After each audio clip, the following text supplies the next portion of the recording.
Bienvenido, bienvenida al estudio de la lección de la Escuela Sabática con la Voz de la Esperanza.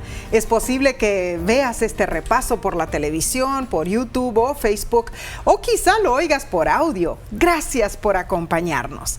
Repasaremos la última lección de este trimestre para el 13º sábado 25 de diciembre 2021. Se titula La resurrección de Moisés.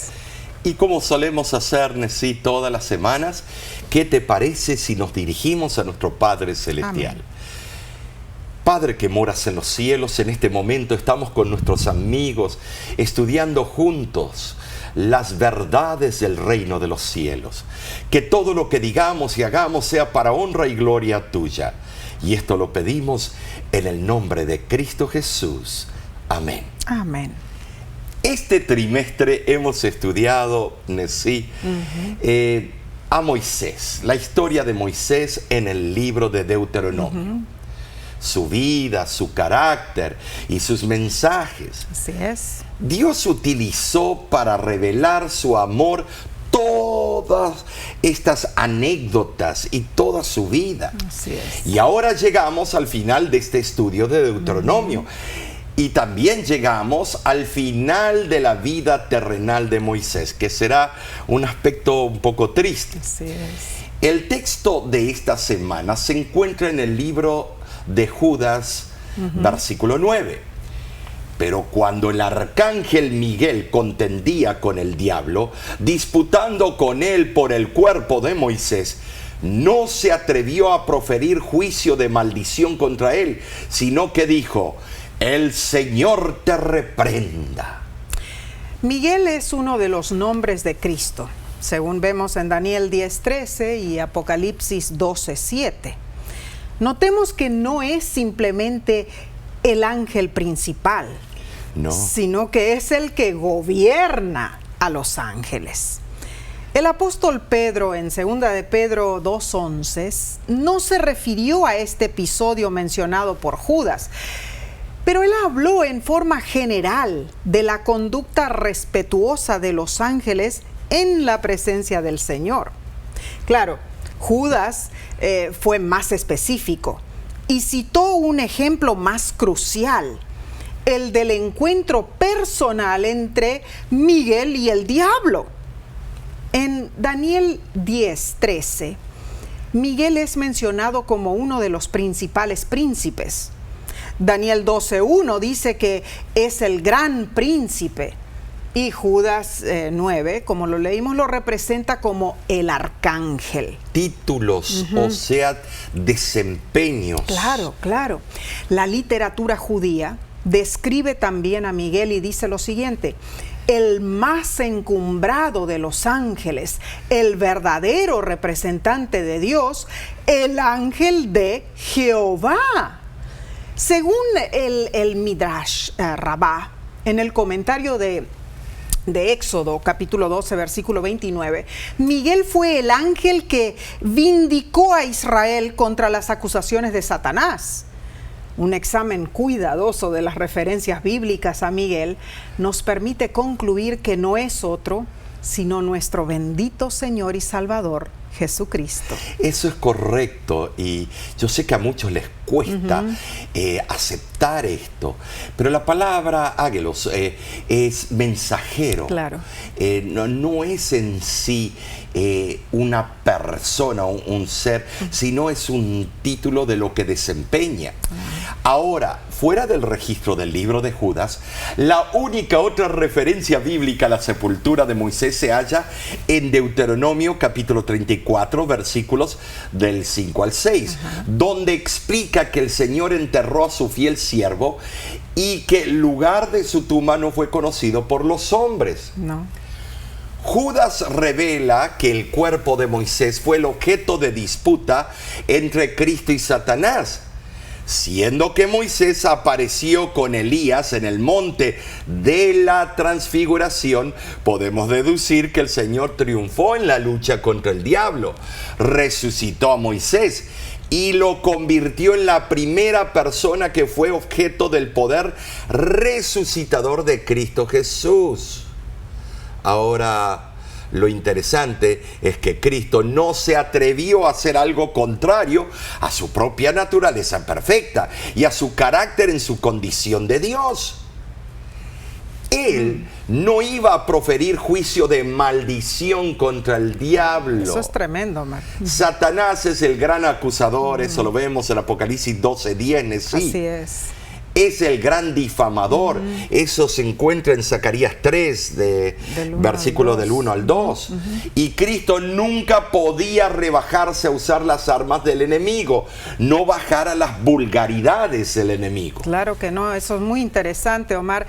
Vemos en la historia que Clemente de Alejandría, Orígenes y Dídimo de Alejandría afirmaron que Judas 9 es una cita de un pasaje de la obra pseudoepigráfica La Asunción de Moisés.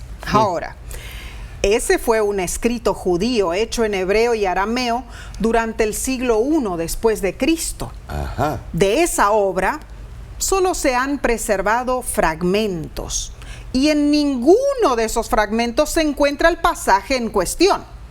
Sin embargo, los eruditos concuerdan por lo general que no hay razón para dudar lo que afirman esos antiguos padres de la iglesia. Pero aclaremos esto.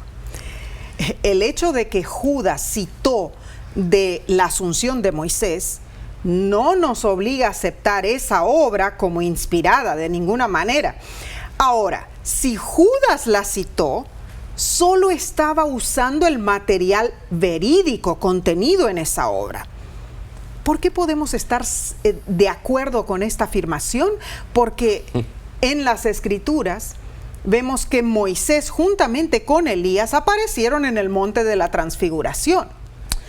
Entonces, el evento de Judas 9 realmente ocurrió. Esto es muy cierto. En el estudio de esta semana contestaremos a las siguientes preguntas. ¿Qué tiene de significativa la muerte y resurrección de Moisés? ¿Por qué trae a relucir el pecado de Moisés? ¿Por qué el libro de Deuteronomio cierra con este evento? ¿Y cómo corresponde esto con lo que sucedió más tarde en la experiencia de Jesús en el monte de la Transfiguración? En verdad aprenderemos mucho. Aquí llegamos al final de la vida de Moisés. Omar, Elena G. de White lo expresa de esta manera. Dice, Moisés sabía que había de morir solo. A ningún amigo terrenal se le permitiría asistirle en sus últimas horas. ¡Qué increíble es! La escena que le esperaba tenía un carácter misterioso y pavoroso que le oprimía el corazón. Pero había aprendido a confiar en Dios y con fe incondicional se encomendó a sí mismo y a su pueblo al amor y la misericordia de Dios.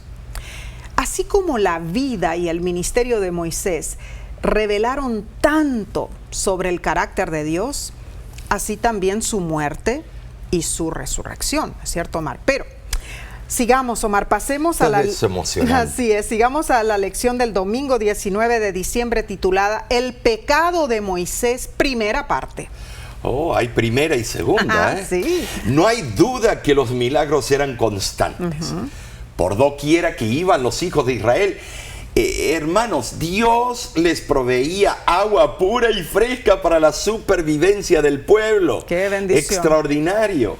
Pero rezongaban día y noche, niños malcriados. Pero no lo critiquemos a ellos. Nosotros somos iguales. En un nivel no es difícil de ver y comprender la frustración de Moisés por la terquedad del pueblo. Claro.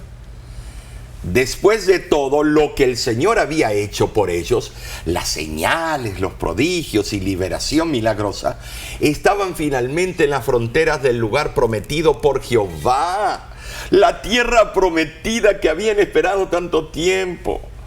Y entonces, ¿qué pasó?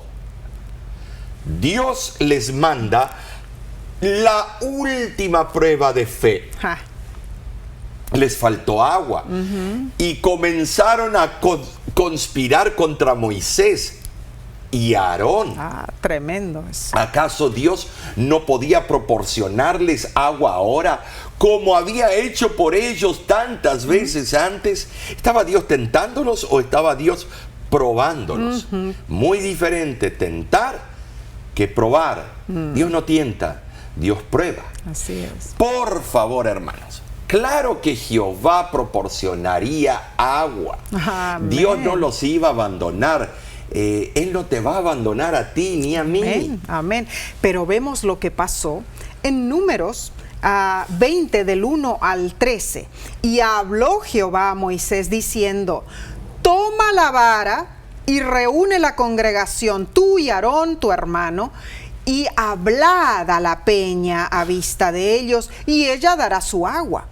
Y reunieron Moisés y Aarón a la congregación delante de la peña, y les dijo: oíd ahora, rebeldes, ¿os hemos de hacer salir aguas de esta peña? Entonces alzó Moisés su mano y golpeó la peña con su vara 2 veces, y salieron muchas aguas, y bebió la congregación y sus bestias. Tremendo esto. En el caso de Moisés, él reflejó ira personal. Qué tristeza. Más que celo por Dios. Allí estribó su pecado. Con sus palabras, Moisés se exaltó a sí mismo y a Aarón, al paso que descartó a Dios, como si hubiera querido que el pueblo pensara que ellos podían realizar un milagro por su propio poder. Parte del pecado de Moisés fue que golpeó 2 veces la roca. La roca iba a morir una vez en la cruz del Calvario. Tantas similitudes, tantos mensajes en estos hechos. Cuando Dios no le había dicho que la golpeara, él la golpeó 2 veces. Además, Moisés olvidó que su propia actitud y comportamiento debería haber reflejado la paciencia de Dios en su trato con el pueblo. Pero yo lo comprendo. ¿Qué hubieras hecho tú? ¿Qué hubiera hecho yo? Yo soy impaciente, tengo sangre latina y, estimados, ya me tenían harto el pueblo de Israel. Yo lo hubiera hecho lo mismo o peor. Habló y actuó como si las quejas hubieran sido contra él. Así es. ¿Y qué quiso Dios? No, ¿qué hizo Dios?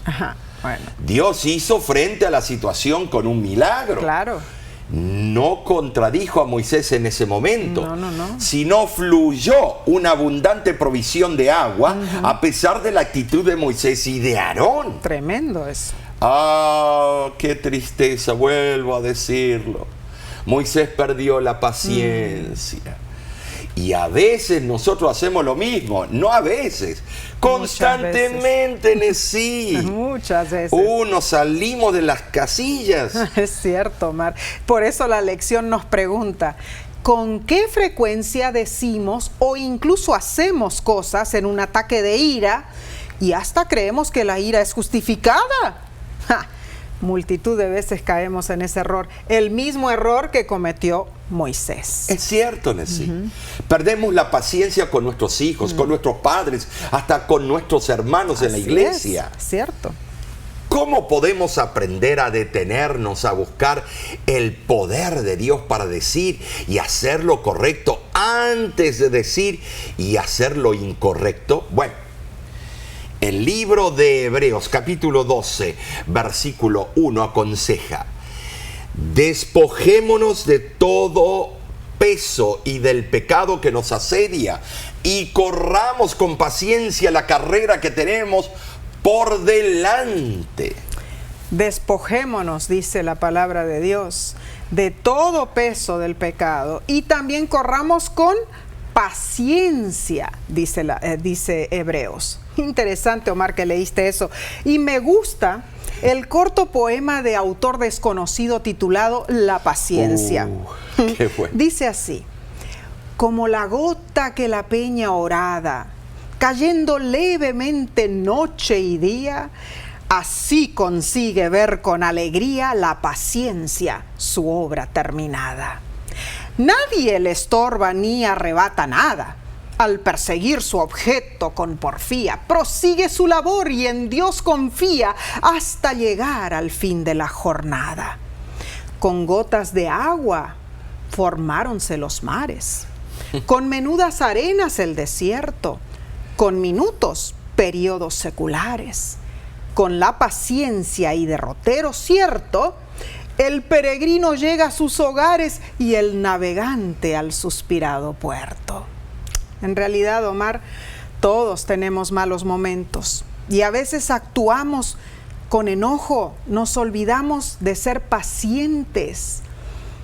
Omar, ¿cuántas veces en nuestro trato, no solamente con nuestros familiares, sino también con personas ajenas a nuestra familia, personas que ni conocemos a veces estamos en el tráfico y perdemos la paciencia, ¿no es cierto? Sí, eso pasa constantemente. Ajá. Yo estaba arbitrando un juego de fútbol y escuché a mis espaldas uno de los jugadores que estaba descontento conmigo de que yo lo voy a quebrar a este referee.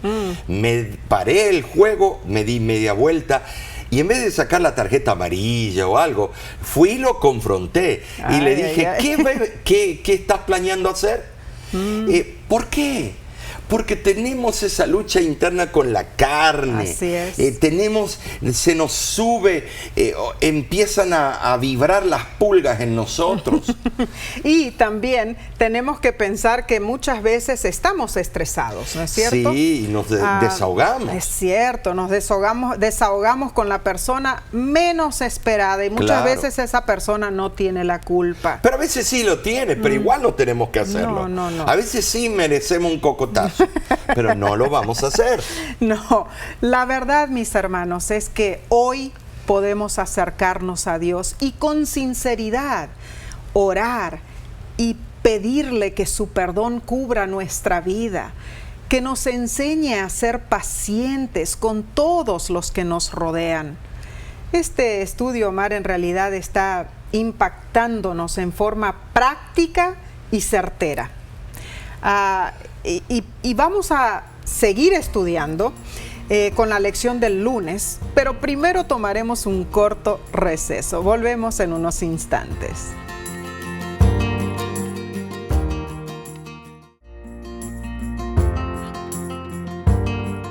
Es una bendición que podamos estudiar juntos la palabra de Dios.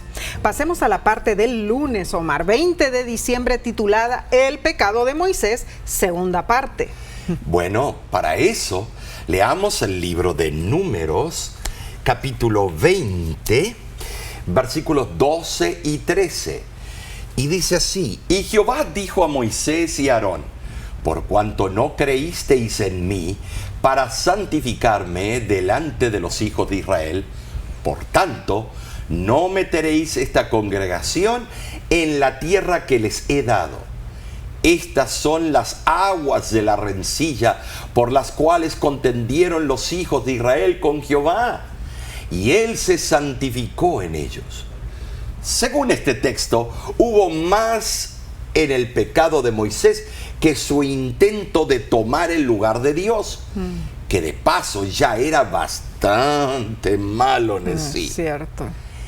Él también mostró falta de fe, que para alguien como Moisés era algo inexcusable. Dios le había dado una orden explícita en el versículo 8: toma la vara y reúne la congregación, tú y Aarón tu hermano, y hablad a la peña a vista de ellos, y ella dará su agua, y les sacarás aguas de la peña, y darás de beber a la congregación y a sus bestias. Nada dice la Biblia en cuanto a lo que debía hacerse con la vara. La orden simplemente era: levanta la vara. Quizás Dios tenía el propósito de que Moisés la levantara en la dirección de la roca mientras hablaba. No sabemos. No. Pero las órdenes de Dios no deben ser alteradas ni en lo más mínimo. No.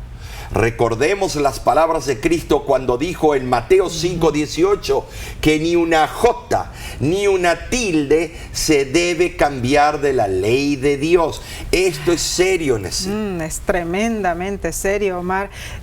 Hablad a la peña, dijo Dios. Hablad. Sí. Interesante. No gritad. No. Interesante porque en Números 29 dice: entonces Moisés tomó la vara de delante de Jehová como él le mandó. O sea, Omar, todo iba bien. Claro, perfectamente bien hasta este momento. Pero en el versículo 10, Moisés acusó al pueblo de rebelde. Ahí empezó a malograrse la situación. Claro, porque empezó a hervir la sangre. Claro. Este tal vez habrá sido un latino. Bueno, Moisés no le habló a la peña, sino que la hirió 2 veces con su vara. Ahora, claro que el hecho de golpear una roca y que saliera agua de ella fue algo milagroso, es cierto, pero no tan milagroso como si simplemente le hubiera hablado, ¿no es cierto? Más impactante hubiera sido el milagro, yo creo. Y entonces vino el castigo. Terrible consecuencia para Moisés. Ahora, Omar, esto es triste. Tal vez en la superficie pueda parecer que el juicio de Dios sobre Moisés fue extremo, demasiado fuerte. Después de todo lo que Moisés había pasado, ¿no se le permitiría cruzar a la tierra prometida? Eso me ha pasado por la mente tantas veces, Nesí. Muchos, Omar, se han preguntado y nos hemos preguntado ¿por qué? Debido a un acto imprudente se le negó la entrada a Canaán. Pobre Moisés. ¿En serio? Estuvo esperando toda su vida por este gran privilegio y ahora por un solo error no podría gozar de la recompensa. ¡Qué crueldad! Ay, nosotros también, los hispanos, los latinos, somos, cuando hay una situación terrible en el momento, respondemos con unos sentimientos encontrados y sale nuestra pasión latina, ¿no es cierto? A él también le salió esa pasión. Por eso en Santiago capítulo 5 dice que Elías era un hombre de pasiones como las nuestras. Bueno, pero esto, Nesí, no era un pecado de ignorancia. ¿De parte de Moisés? No, era de comisión. Sino un pecado que él sabía lo que estaba haciendo. Un pecado deliberado y a propósito. No es como cuando nuestros antepasados nos bautizaron, Nesí, a muchos de bebés por aspersión. Ellos lo hicieron por no conocer la verdad y pensaban que estaban cumpliendo con los requerimientos de Dios. Eso es pecados de omisión, pecados por ignorancia. En el caso de Moisés, su pecado reflejaba una ira personal, una desobediencia adrede. Allí radicaba su pecado. Si hubiera sido por Moisés o por tu servidor, hubiéramos ido y darle una en la nariz a todos los que estaban de quejones. Entonces nosotros tampoco hubiéramos cruzado la tierra de Canaán. No, porque somos iguales, pobre Moisés. Lo comprendo, porque tú, yo y todos ustedes somos iguales.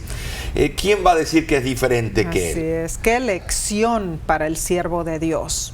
Y no solo para él. Los hijos de Israel aprendieron también con lo que le sucedió a Moisés, sí. ¿Cierto? ¿Y qué podemos aprender nosotros entonces? El castigo para Moisés indica la gravedad de su fracaso espiritual. Un fracaso de esa índole nos puede destruir de la misma manera a nosotros y no permitirnos completar la obra que Dios nos ha dado para hacer. Ahora, Nesí, déjame interrumpirte. Fíjate que a los 2 hombres que fueron criminales, que mataron, Elías cortó la cabeza a 400 profetas de Baal y Moisés mató a un egipcio y Moisés hizo este pecado. Y los 2 fueron llevados al cielo. Hay esperanza para ti y para mí. Amén, amén. ¡Qué bueno! Ahora pensemos en esto, mis hermanos. Un pequeñito lapso espiritual puede arruinar nuestra vida y la vida de los que nos rodean. Los fracasos espirituales nos pueden llevar a perder muchas bendiciones espirituales y debemos tener mucho cuidado. Es cierto que Moisés, Elías fueron llevados al cielo, ¿no es cierto? Pero nosotros debemos siempre mantenernos en cuenta con nuestro Dios, o sea, saber lo que estamos haciendo, ser responsables por tener nuestras una acciones. dependencia continua. Claro, claro. Sigamos entonces con la lección del martes. Se pone bueno esto, ¿eh? 21 de diciembre, se titula La muerte de Moisés. Qué triste, pobre Moisés. Habiendo llegado tan lejos, sí, habiendo pasado por tanto, solo para quedar fuera del cumplimiento de la promesa que Dios le hizo a Abraham muchos siglos antes. A tu descendencia yo daré esta tierra, Génesis 12:7. Así le dijo. Imagínate, Nesí, llega el Mundial de Fútbol y el máximo jugador, o Ronaldo, o Messi, o Neymar, le dicen antes de jugar la final, que llegan a la final y le dicen, tú por mal comportamiento no vas a jugar la final. ¿Sabes el dolor? Eso. No solamente para el jugador, claro, sino para todo el equipo nos también gusta ese jugador. Así es. La lección nos invita a leer Deuteronomio 34, 1 al 12. Léelo en tu tiempo libre. Medita. No te quedes así, medita, vive el papel. Y quizá te preguntes, ¿cómo Moisés pudo escribir los eventos de su propia muerte? No tiene sentido, ¿no es cierto? El registro de la muerte de Moisés en Deuteronomio deja en claro que él no escribió cada palabra incluida en los libros de Moisés, sino sus escribas. Pero ese hecho no debería perturbarnos, pues es evidente que incluso los escritores anónimos trabajaron bajo la guía del Espíritu Santo para contemplar la palabra revelada de Dios. Claro. Este último capítulo de Deuteronomio nos trae nostalgia. Describe lo que le sucedió a Moisés en sus últimos momentos. Los eventos fueron los siguientes. Moisés subió al monte Nebo y de allí vio toda la tierra prometida. ¡Qué tristeza! Dios le dijo, te he permitido verla con tus ojos, mas no pasarás allá.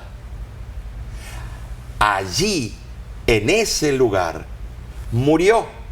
¿Murió quién? Moisés. Son versículos muy tristes en realidad.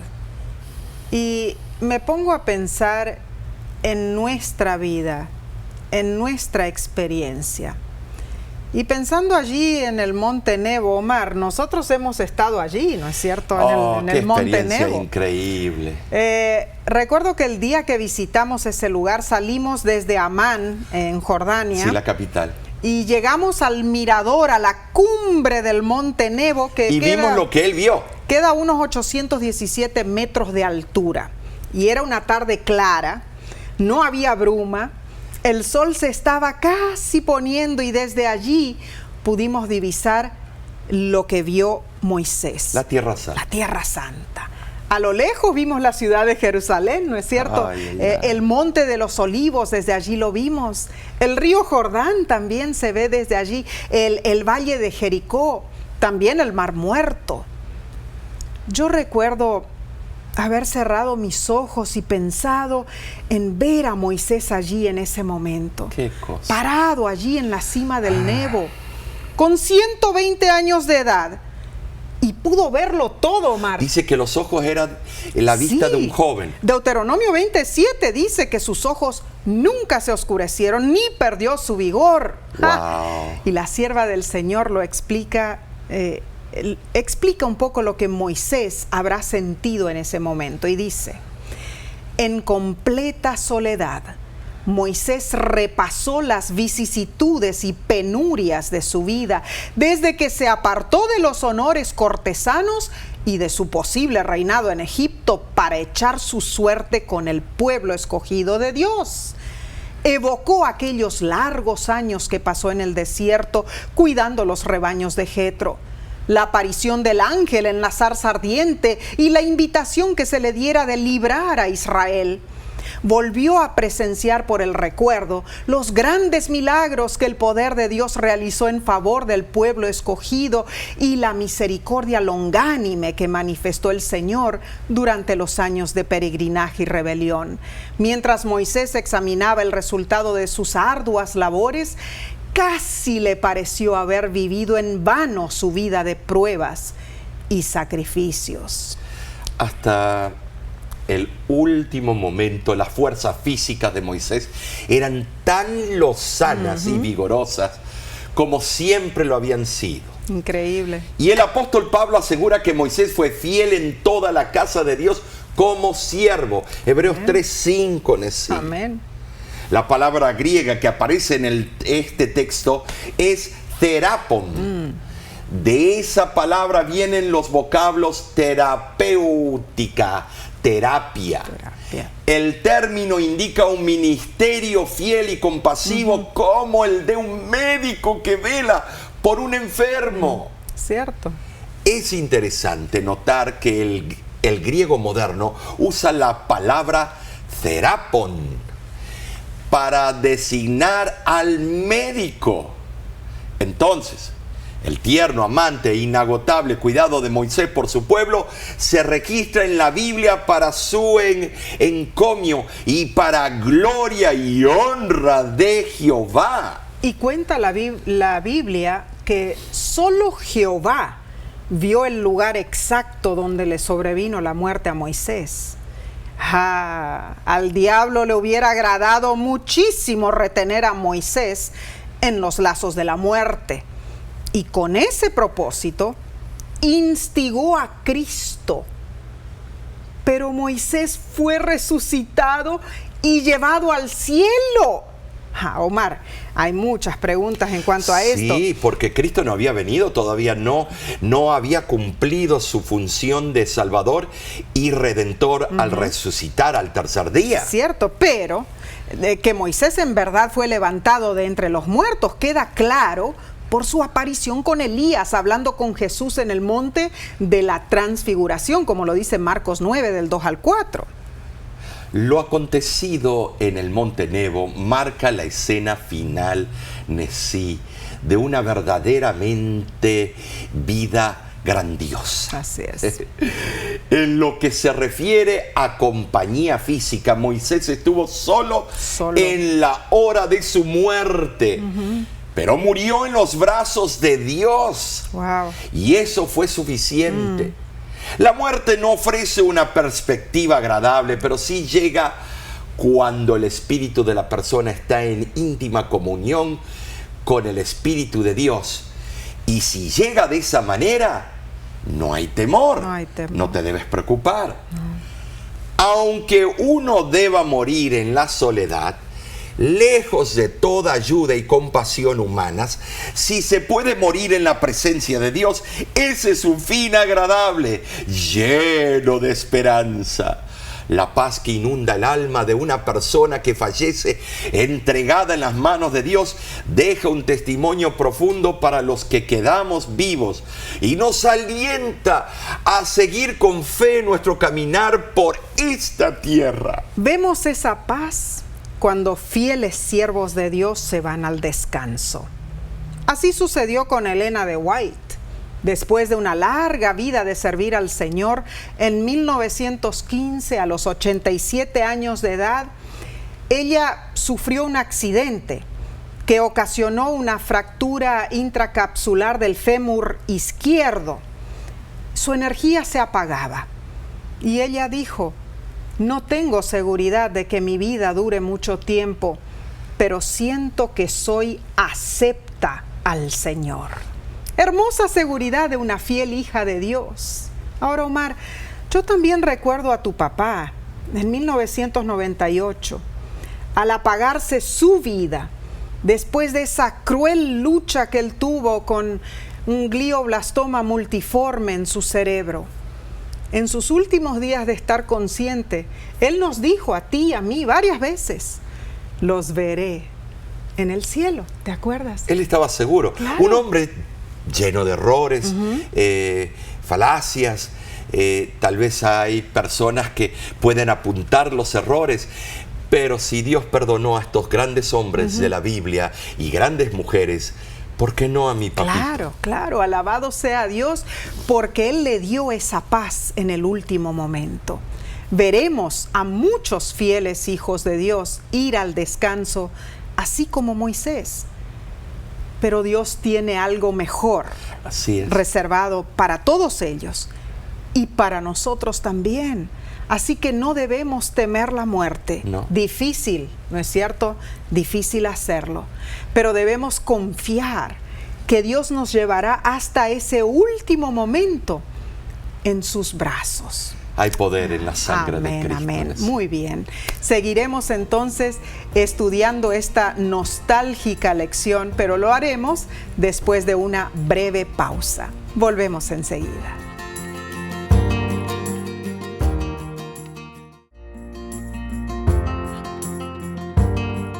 Gracias por acompañarnos. Continuemos, Omar, con este fascinante estudio. Estamos en la lección del miércoles 22 de diciembre titulada La resurrección de Moisés. Y ahora viene lo bueno. Amén. En el libro de Deuteronomio, capítulo 34, versículo 5, nos dice: y murió allí Moisés, siervo de Jehová, en la tierra de Moab, conforme al dicho de Jehová. Moisés falleció, sí, fue sepultado, el pueblo hizo luto, que ahí sí se recordaron de él, y eso fue todo. ¿Sí o no? Bueno, debemos leer Apocalipsis 14:13. Veamos qué esperanza nos da allí. Bienaventurados de aquí en adelante los muertos que mueren en el Señor. Sí, dice el Espíritu, descansarán de sus trabajos, porque sus obras con ellos siguen. La muerte es un descanso de la fatigosa labor de la vida. Así es. Pero en Judas 9 vemos una escena extraordinaria. La muerte de Moisés no fue el final de su historia, ni tampoco será de la tuya. Así es. Él fue primicia de una resurrección especial. Wow. Apuntando ¿a qué? A todos nosotros que somos pecadores, pero que un día vamos a ir con el Padre en el día de la resurrección. Amén. Aunque Moisés era pecador, Dios lo perdonó. Así es. Satanás disputó por su cuerpo, diciendo que sus pecados eran prueba de su fracaso y que no merecía la justa paga. Esto es realmente horrible. Y lo mismo hace con nosotros el archienemigo de Dios. Pero había un plan especial para Moisés. Patriarcas y Profetas lo explica. Como consecuencia del pecado, Moisés había caído bajo el dominio de Satanás. Por sus propios méritos era legalmente cautivo de la muerte, pero resucitó para la vida inmortal. Moisés salió de la tumba glorificado y ascendió con su libertador a la ciudad de Dios. ¿Cuán profundo es el plan que tiene Dios de salvación? Omar, tan profundo es que antes de la crucifixión de Cristo se le otorgó a Moisés la vida eterna. Es que Dios es justo en todo tiempo. Amén, en todo tiempo, y Él cumple sus promesas. Algunos, dudan que Moisés fue resucitado, pero Pablo afirma en Romanos 5:14 lo siguiente: no obstante, la muerte reinó desde Adán hasta Moisés. Notemos la palabra reinó, o sea que la muerte siguió sin interrupción, teniendo dominio sobre los mortales. Hasta Moisés. ¿Cierto? ¿Por qué? Porque Él resucitó. Con la resurrección de Moisés, Dios rompió por primera vez el imperio de la muerte. Ahora nota algo en sí. Moisés tuvo que ser resucitado. No es que después que murió se fue allá al cielo y están en un paraíso revoloteando algo, un espíritu. No, tiene que ocurrir la unión del espíritu y el cuerpo para estar totalmente resucitado. Una obra que solamente Dios puede hacer. Que solo con la voz del arcángel. Por eso el arcángel tiene que ser Cristo, porque dice que los muertos en Cristo resucitarán primero. Amén. La voz del arcángel. Así es. Judas 9 dice que hubo una disputa denodada entre el arcángel Miguel y el diablo respecto al cuerpo de Moisés. No puede haber otro ángel creado que tenga el derecho a tener esa batalla con el archienemigo de Dios. El Padre tiene que ser su propio Hijo. No hubiese habido una disputa si no se trataba de la resurrección de Moisés. Claro. Sí, esto es bravo, esto es profundo, esto es hermoso, esto es emocionante. Es que así es, porque Satanás estaba aterrado de que él perdiera su control sobre los muertos, ¿no es cierto? Claro, qué victoria hubiera sido si él se hubiera sentado sobre la tumba de Moisés y hubiera dicho: no, de aquí no se mueve, chiquito.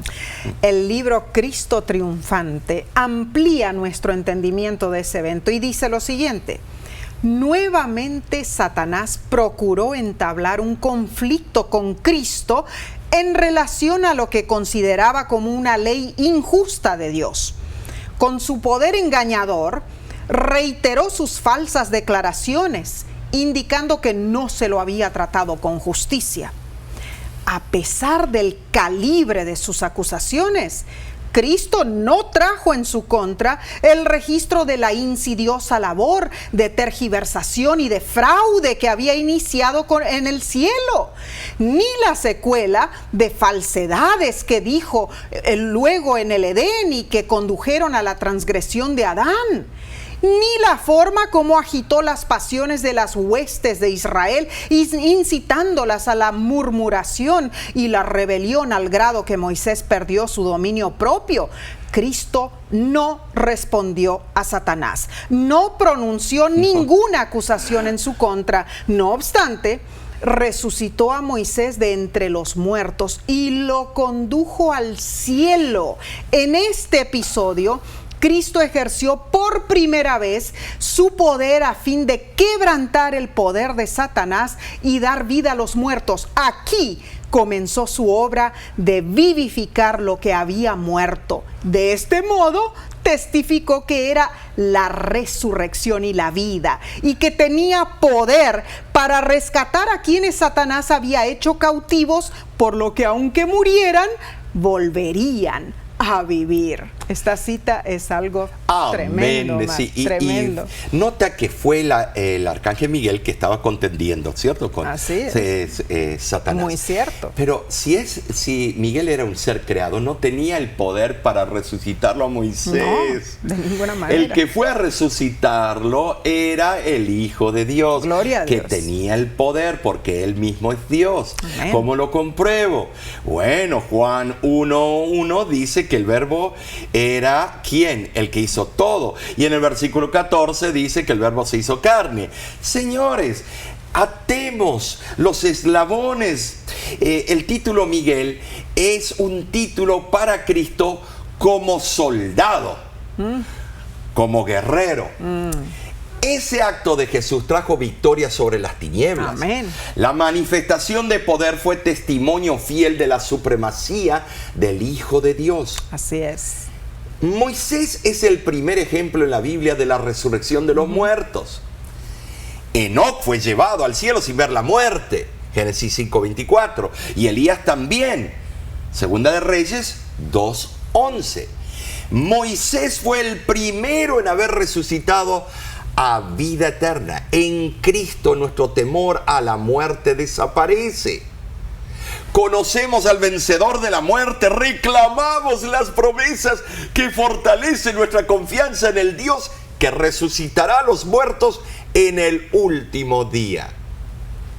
Ante la muerte, Cristo es Amén. innegablemente real, Nesí. Gloria a Dios. Ay, qué hermoso. Gloria a Dios. Él dijo: yo soy la resurrección y la vida. Los que confían en mí vivirán aunque mueran. Amén. Juan 11:25. Qué Gloria hermoso, a Dios. hermoso. En la resurrección de Jesús hay esperanza. Así es. Si se niega a su resurrección, no queda nada. No. Ni para qué estamos hablando.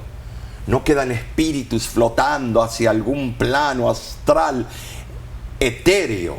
No, Lo que queda es simplemente nada. nada. Creemos en la resurrección porque creemos en Jesús. Amén. Y lo maravilloso es que aunque Moisés cometió errores y no se le permitió cruzar el Jordán, fue llevado a la tierra prometida celestial.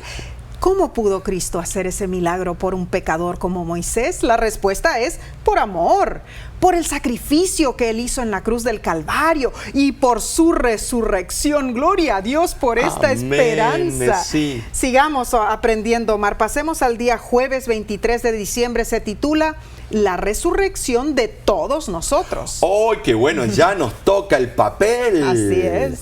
En 1 Corintios capítulo 15 hay una promesa para todo aquel que se prepara para el magnífico evento de la segunda venida de Jesús. Así es. Y estos son los versículos que leí en el funeral de mi padre. Así es, Omar. Leamos los versículos 13 y 14. Mira lo que dice. Porque si no hay resurrección de muertos, tampoco Cristo resucitó. Y si Cristo no resucitó, vana es entonces nuestra predicación. Vana es también vuestra fe. Pablo explica que si se consideraba imposible la resurrección de los muertos, entonces debía deducirse que Cristo no había resucitado. Por lo tanto, no es posible negar la resurrección general, sin negar implícitamente la resurrección de Jesús. Y negar la resurrección de Jesús implica una negación del cristianismo, o sea, se elimina la esperanza del cristiano de la vida eterna. Y para ilustrar el concepto de la eliminación de la esperanza, en el griego se usa la palabra kenos, que significa vacío, sin contenido, carente de verdad. Esto es una adecuada descripción de la tentativa de predicar el evangelio sin tener en cuenta la resurrección de Jesús. Esa predicación es vacía. Pensemos en esto. Si Jesús no resucitó, el testimonio cristiano es hallado falto por dos motivos. Primero, Jesús declaró repetidas veces que resucitaría. Entonces, si no resucitó, fue un impostor. Número 2. Los apóstoles basaban su predicación en un suceso que afirmaban que había ocurrido. Si Jesús no resucitó, ellos compartían la impostura y predicaban una esperanza falsa. No creer en la resurrección invalida la predicación apostólica y la creencia en esa predicación, sí. Claro, muy cierto, Omar. Pablo considera la actitud del escéptico hacia la resurrección. Argumenta la suposición errónea de que los muertos no resucitan. Satanás intenta minar la fe en la resurrección para que los hombres acepten la primera gran mentira, la que negaba la sentencia de muerte pronunciada por Dios para la desobediencia. La serpiente antigua dijo: no moriréis, dijo. Y si el hombre no muere realmente cuando finaliza su vida terrenal, entonces no hay necesidad de una resurrección. Pero si la muerte es una cesación de la existencia, entonces la vida posterior depende de la resurrección. Claro. Si Jesús no resucitó de los muertos, entonces la fe en Él no produce el perdón de los pecados. No. Y el pecador queda para siempre con su culpabilidad. Oh, tremendo eso, Omar. Semejante suposición no es tolerada por alguien que haya experimentado el gozo de que sus pecados fueron perdonados. Además, está el bautismo, que es símbolo de la muerte, sepultura y resurrección de Cristo. el bautismo perdería su significado si no hubiera resurrección. El punto principal de este estudio es que Cristo Jesús resucitó. Y gracias a su resurrección, nuestra resurrección es posible. Recordemos algo muy interesante también. Omar, a los antiguos israelitas se les ordenaba que presentaran la primera gavilla, o sea, el primer fajo de la cosecha, ¿a quién? Al sacerdote. Al sacerdote. Y la mecía ante el Señor como una promesa de la cosecha que seguiría. Esta ceremonia debía celebrarse el día 16 del mes de Nisan, o Aviv, Levíticos 23, versículos del 10 al 11. La gavilla mecida de las primicias de la cosecha era un símbolo de Cristo, de la promesa de la gran cosecha que seguirá cuando todos los justos muertos serán resucitados. Amén. En la segunda venida de Cristo. Claro. No olvidemos que Jesús resucitó de los muertos el mismo día cuando la gavilla mecida era presentada en el templo. Interesantísimo eso. Así como la primera gavilla era una promesa de la recolección de la cosecha, así también la resurrección de Cristo es una promesa de que los que depositan su confianza en Él serán resucitados de los muertos. Amén. Y lo asombroso es que la muerte, temida por el ser humano, es solo un estado de inconsciencia. Por ejemplo, no sabemos cuánto tiempo Moisés durmió en la tierra, pero eso en realidad no importa. Moisés cerró los ojos al morir, y si fueron 3 horas o 300 años, para él fue lo mismo. Así ocurre también con todos los muertos a lo largo de la historia. Para ellos, en lo que respecta a estar muertos, no será diferente de Moisés. O sea, la persona cierra los ojos al morir y lo siguiente que sabe es la segunda venida de Jesús. Es algo increíble. La muerte será un solo, yo diría, un breve sueño hasta que el llamado de la trompeta de Dios divida los cielos cuando Jesús regrese y se cumpla la palabra escrita: los muertos en Cristo resucitarán primero, como lo dice la primera carta a los Tesalonicenses, capítulo 4, versículo 16. Hemos llegado al final de este trimestre y del año 2021, increíble, Omar. Gracias por apoyar a la voz de la esperanza, gracias por estar con nosotros todas las semanas. Es para nosotros un placer, pero aquí no acaba. Viene ahora el año 2022 y viene una temática extraordinaria. Claro que sí. Por eso es nuestra oración que haya sido ricamente bendecido. Amén, amén, Nos amén. hemos gozado aprendiendo verdades inconmensurables, ¿no es cierto?, en el libro de Deuteronomio. En realidad, Omar, fue algo precioso, y estar acompañados de todos ustedes es para nosotros un privilegio. Pero síguenos en las plataformas de la red social o en los canales de televisión. Escucha, tú puedes compartir con otros la señal. Claro. Comparte, que se suscriban en nuestro canal de YouTube o por Facebook, pero hazlo, porque de esa manera el mensaje del Dios vivo llegará a toda tribu, nación, lengua y pueblo. Amén, amén. Y el próximo trimestre, Omar, nos trae un tema más fascinante aún que el de Deuteronomio. Bueno, digo eso porque en realidad es algo diferente. Es tremendo. El título general es: en estos postreros días, el mensaje de Hebreos. ¡Wow! ¡Amén! ¡Gloria a Dios! Increíble. Y la primera lección, Omar, se titula La carta a los Hebreos y a nosotros. Claro que sí. Así que te invitamos.